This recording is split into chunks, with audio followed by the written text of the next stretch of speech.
सबसे पहले किसी मोर की और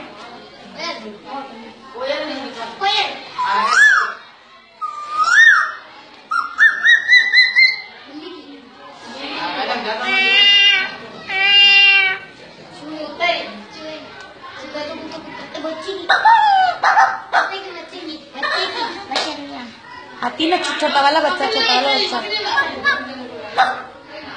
नहीं, वो जो बच्चा पैदा होता है ना छोटा सा।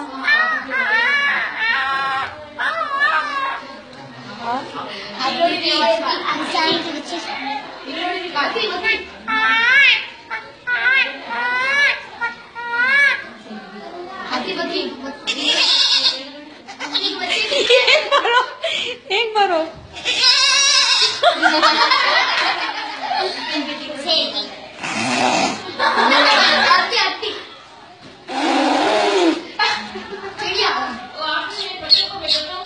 जाओ बेटा जाओ।